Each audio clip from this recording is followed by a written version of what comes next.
Morning, church. How are we this morning? Okay, we're going to start out things with a little bit of a survey. All right, how many people here are way on top of things and already done with Christmas?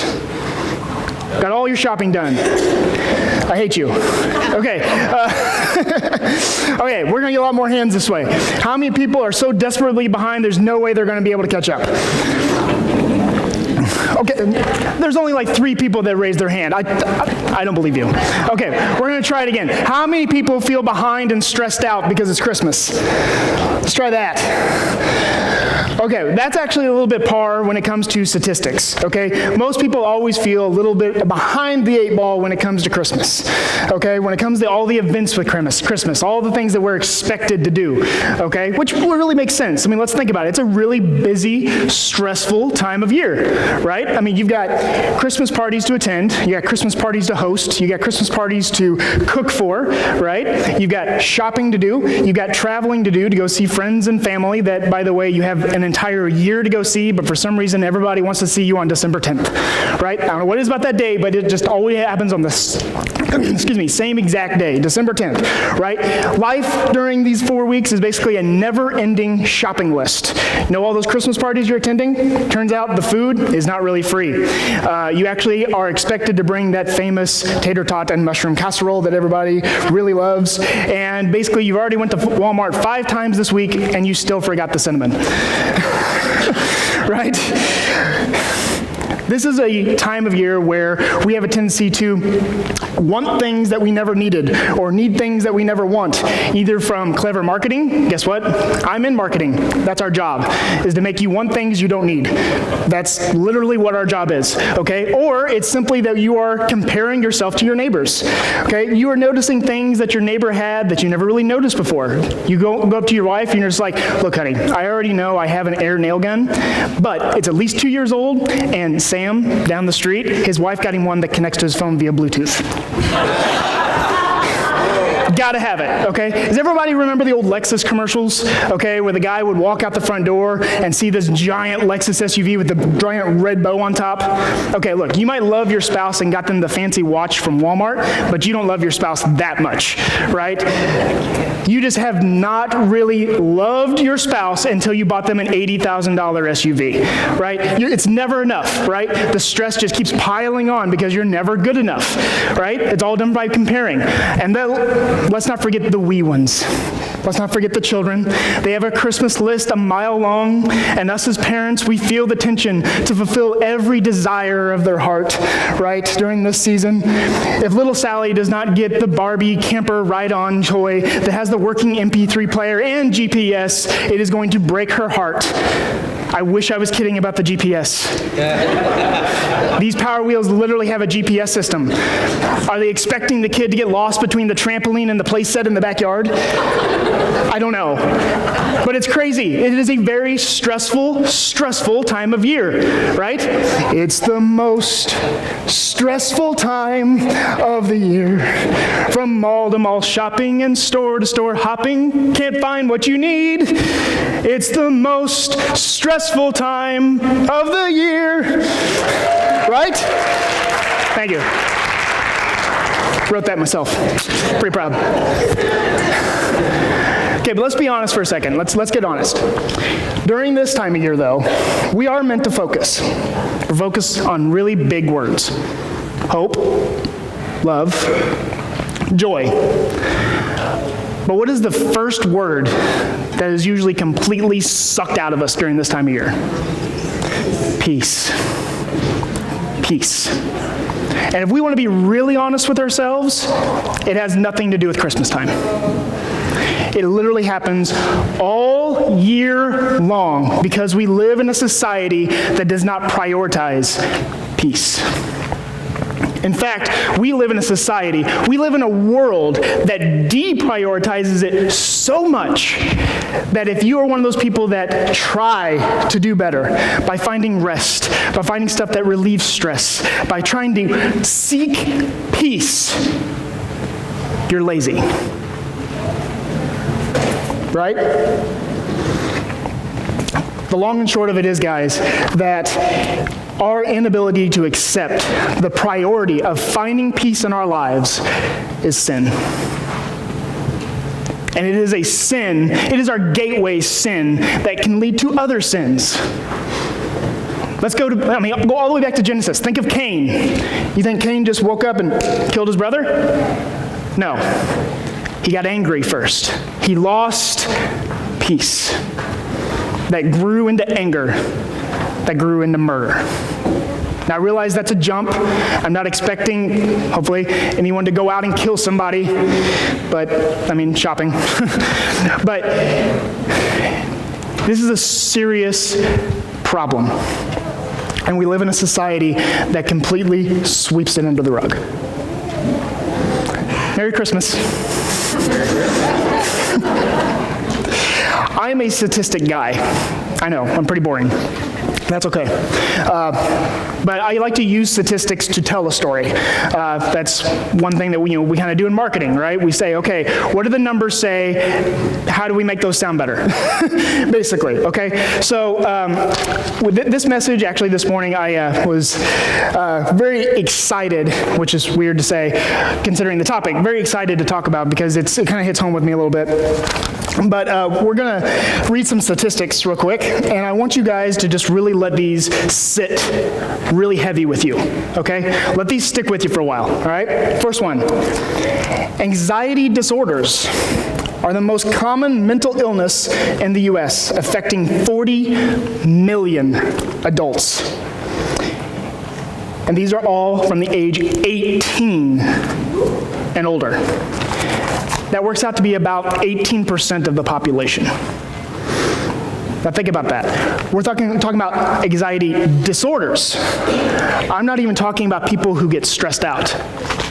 Just think how much bigger these numbers would be if you include those. So we're talking about people that have reached a point where it's actually been diagnosed. Okay?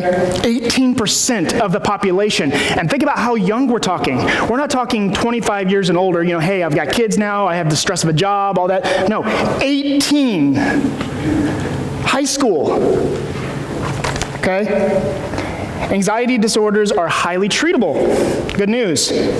Bad news. Yet only 37% of those suffering actually receive treatment. Why? If so many people are suffering from this, why are only like a third of them actually seeking help for it? Okay?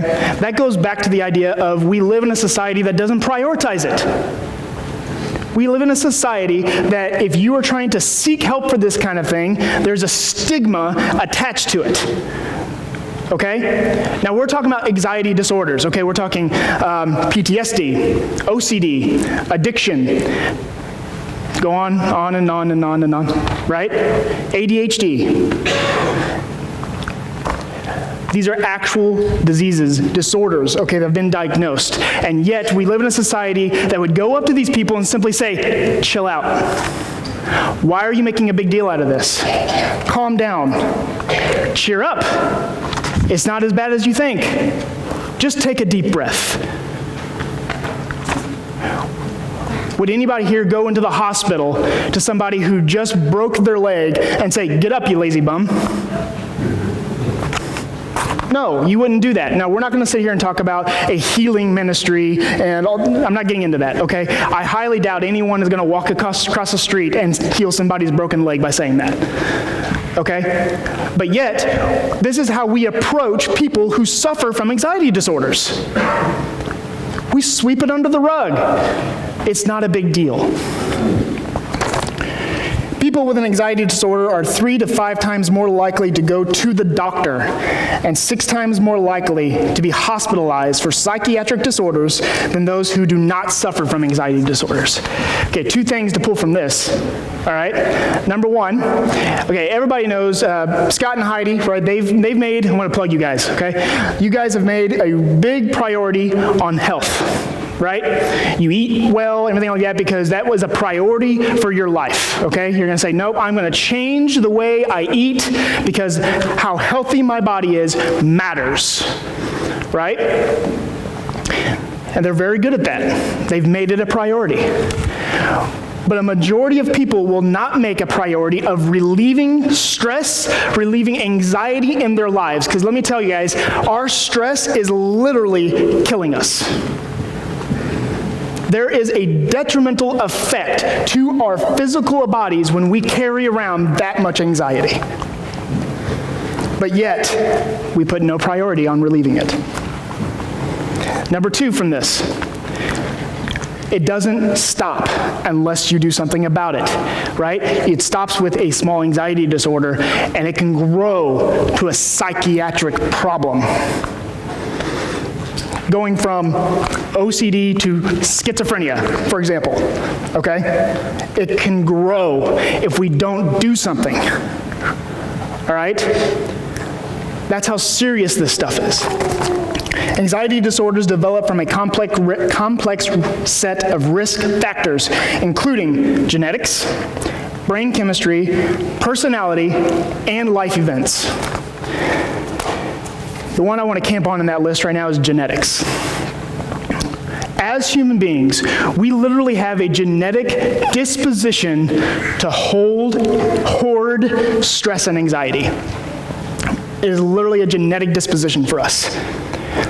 And the Bible supports that.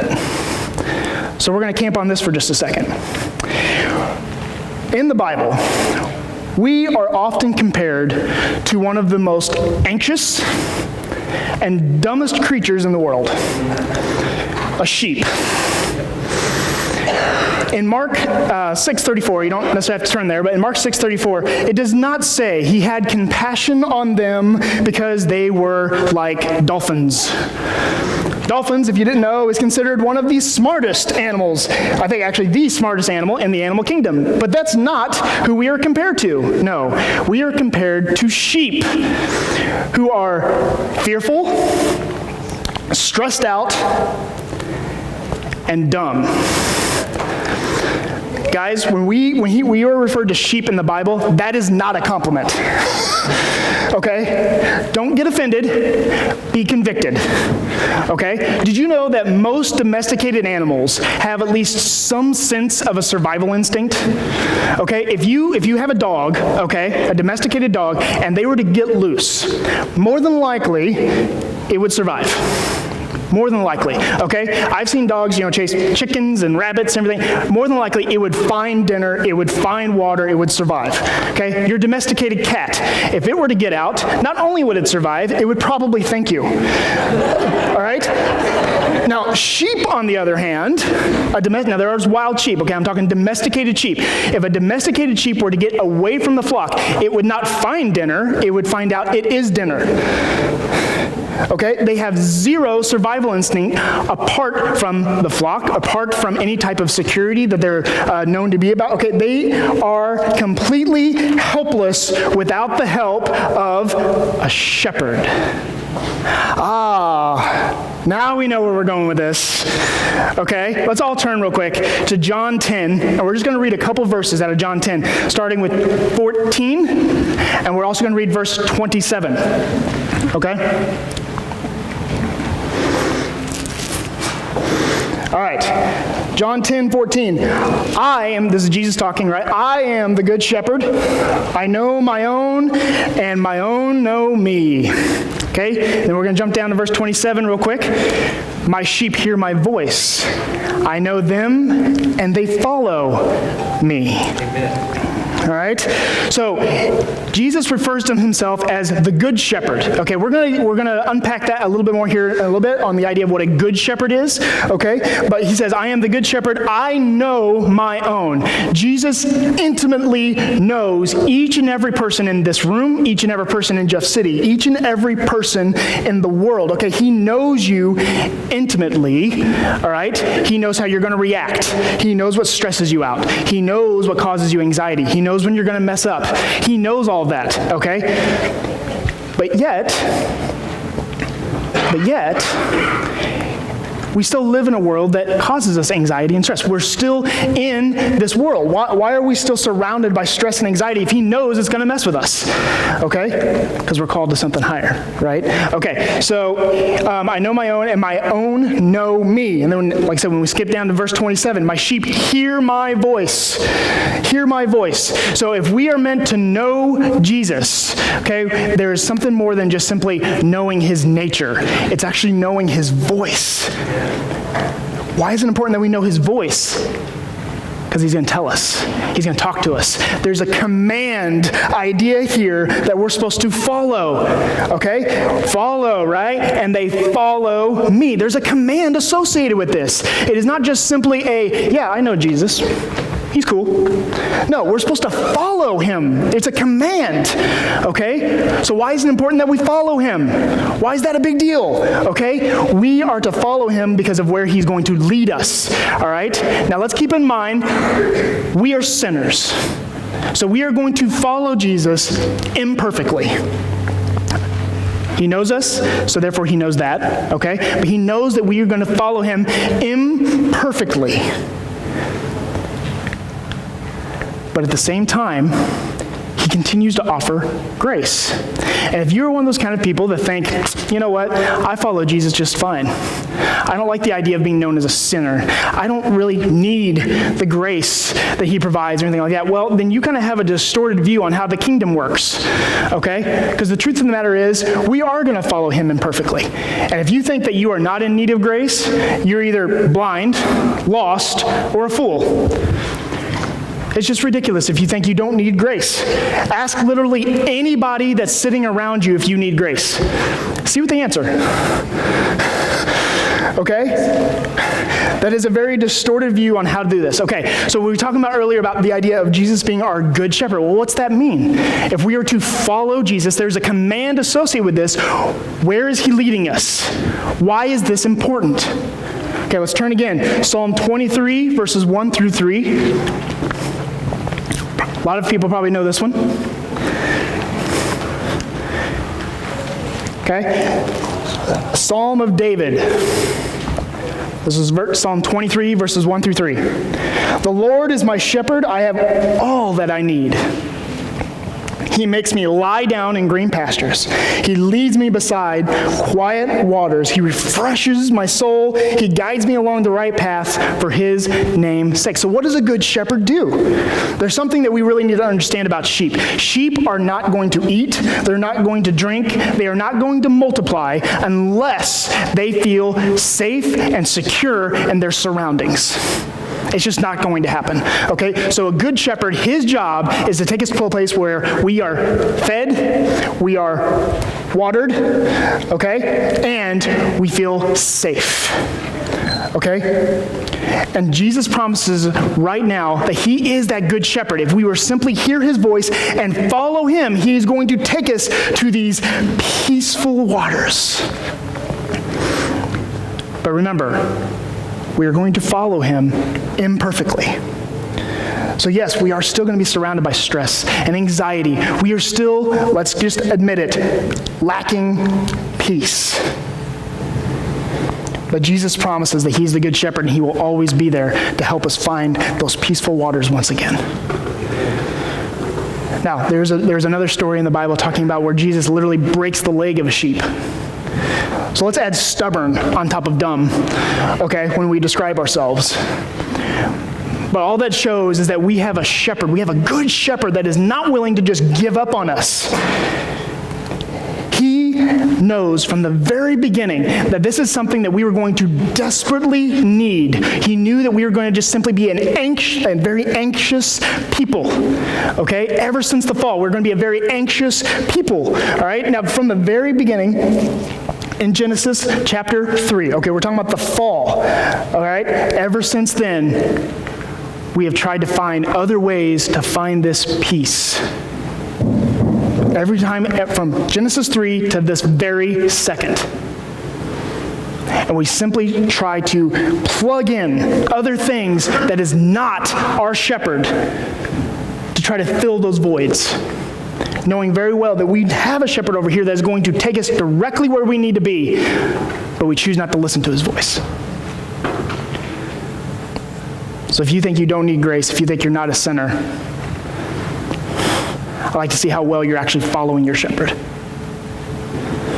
There are several good scriptures about not being anxious in life and everything. And I don't necessarily want to teach on all these right now, but I do want to mention them. So if you're taking notes or anything like that, we are recording today, so you'll be able to come back and write these down if you're not writing, okay? But one of them I want to mention, Matthew 6:25, okay? Don't be anxious about your life. It doesn't say don't be anxious about the day, don't be anxious about your next meal. No, he actually says don't be anxious about your life, the whole thing, okay? Don't be anxious about that. Proverbs 3:5, trust in the Lord with all of your heart. Psalm 127:2, I like this one. Don't eat the bread of anxious toil. Kind of makes you think of a choice there. It's like, I'm choosing this bread over this bread. There's a whole other sermon there, right? This one's probably my favorite. Psalm 3:5, I lay down to sleep and woke again, for the Lord sustained me. I love that picture. I lay down to sleep, and the Lord sustained me. It's this idea of giving up control, the idea of finally allowing yourself to rest, to calm down. Understanding that the Lord can probably handle things without you for a few hours. Get some rest, because you need it. I love that one.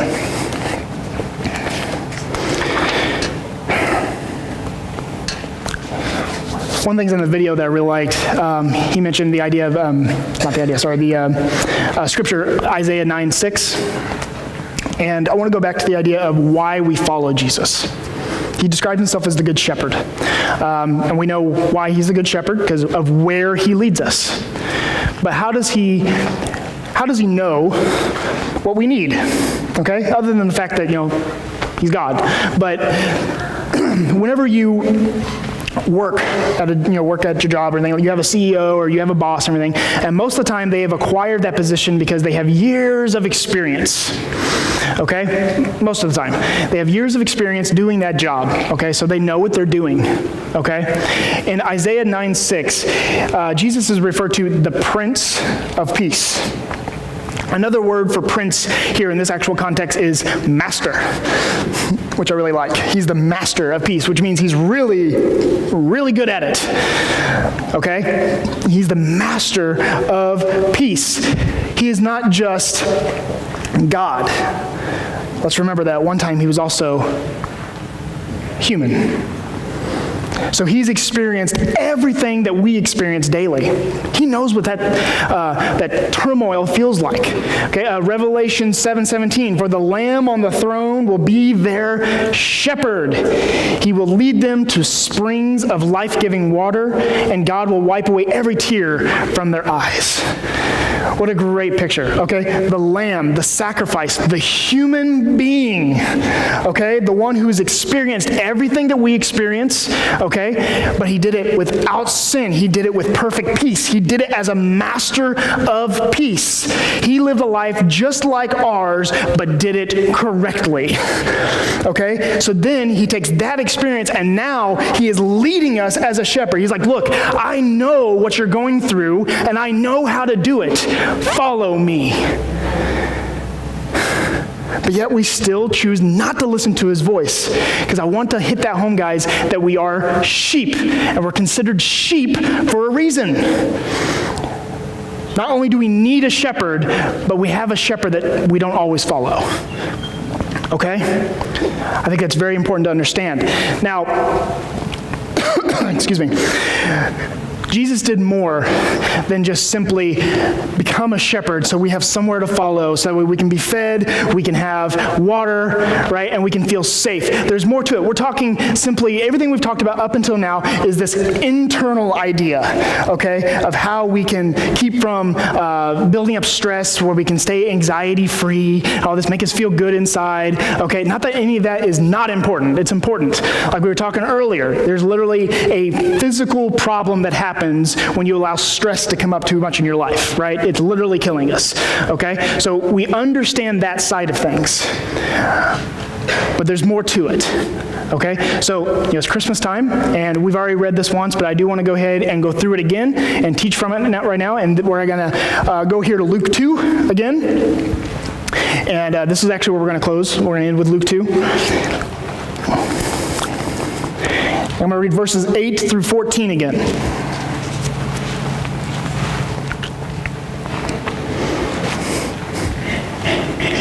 Okay.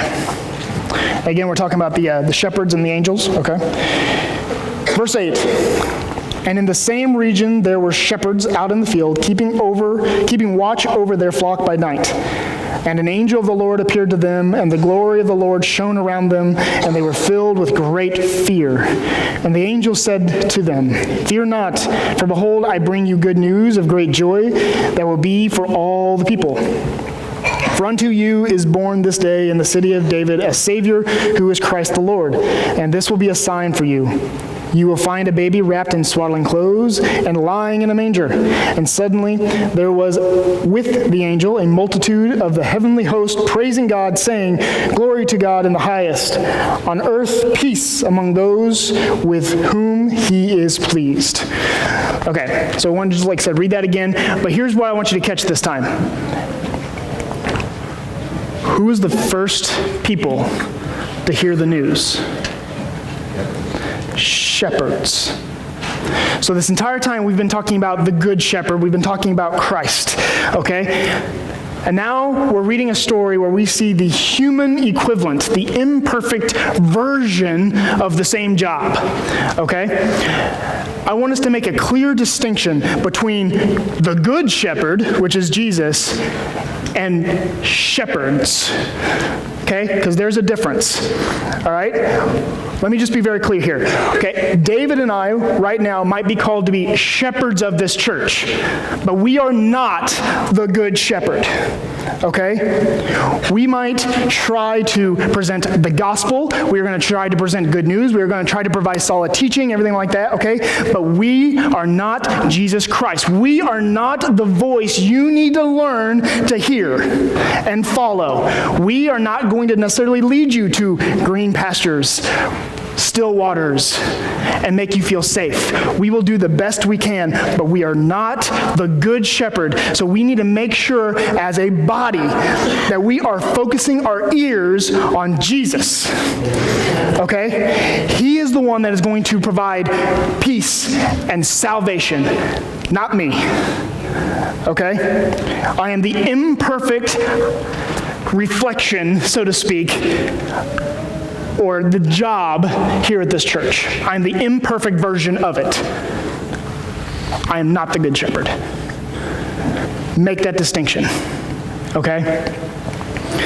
The other thing that we need to understand is that shepherds back in those days were actually not considered good people, so to speak, okay? So there was basically two different types of shepherds back then. There was the shepherds where the son would shepherd the father's flock, okay? So it kind of kept in the family, right? And there was another set of shepherds that were literally hired hands, okay? Cowboys, so to speak, okay? Now, more speaking specifically about the hired hands type of shepherd, okay?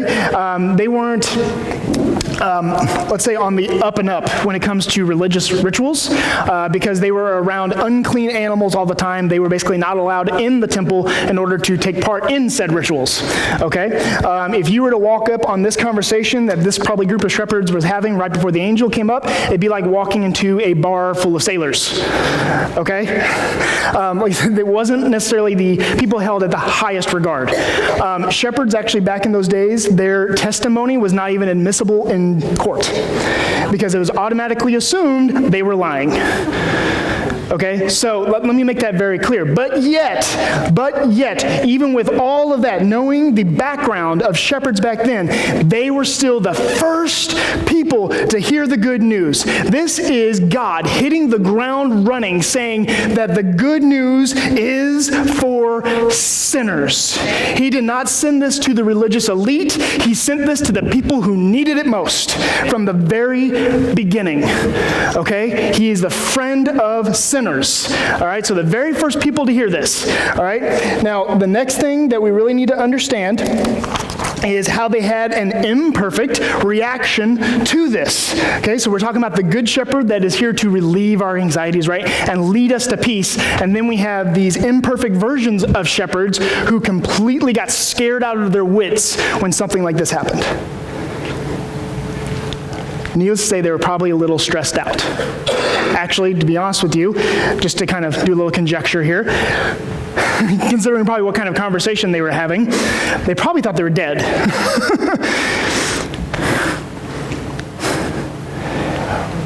But all of a sudden, just fear overtakes them.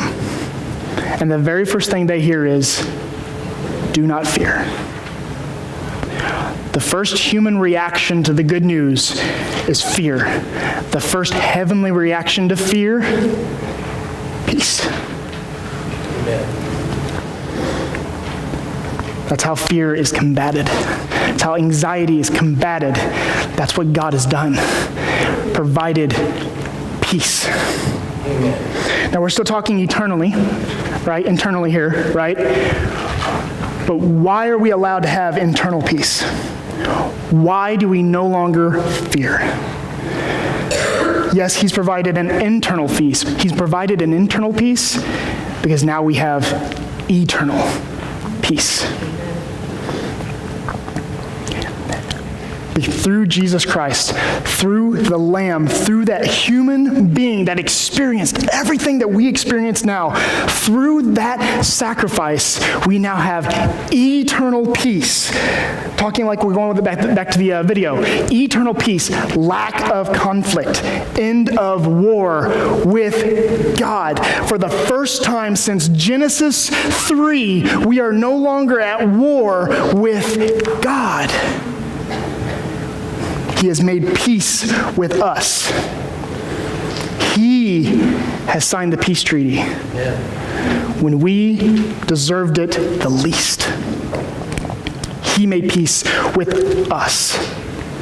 Now, I know John 3:16 gets all the publicity, but let's talk about John 3:17 for a second. For God did not send his Son into the world to condemn the world, but in order that the world might be saved through him. The first thing that God did whenever the angel appeared to those shepherds was not condemn them for anything they were doing, anything they had done, or even the fear that they were having. No, the very first thing he said, "Do not fear, because you have no idea what just happened. I have made peace with you. And all you have to do is learn my voice and follow me, and I'll lead you to that peace."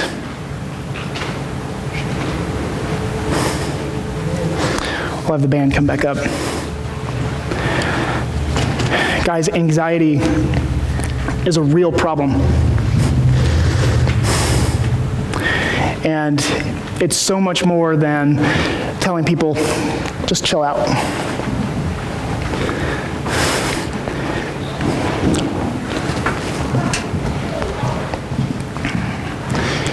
There is a sin in this world. There's an absence of that peace. And we might not ever be completely peaceful, but we can see snippets of it by choosing to follow a shepherd that knows exactly what you're going through and said, not only can I lead you to peace, but I've given it to you because I'm done fighting with you. I will make the ultimate sacrifice because you can't. I will take the step down because you're not good enough to step up to me. But I'm God, and that's my job because I have the power to do that. Let's let that sink in. He has the power to wipe the entire planet clean. Literally wipe us off the board. That's the power he has. And that's not what he chooses to do with it. He could have chose to drop the nuke, right? Completely wipe us out again. But instead he chose, no, I choose a peace treaty. Because you mean more to me than that. I know know you're going to follow me imperfectly. That's why you're my sheep. But I'm your good shepherd, and I'm not going to give up on you. There's nothing you have done, will do, that will surprise me. Because I know your nature. And I know that you're dumb. But I love you anyways. That's what the Good Shepherd does. That's the peace that we're offered, both internally and eternally. I know we say it every week, but there's nothing magical about these stairs or anything like that. But if you feel the need to come up and pray, I can pray with you, or maybe someone would feel led to pray with you. I would pray right now that how can you put priority on finding peace in your life? Rest. How can you find your shalom? And just keep in mind, the more stress you allow on yourselves, it's literally killing us.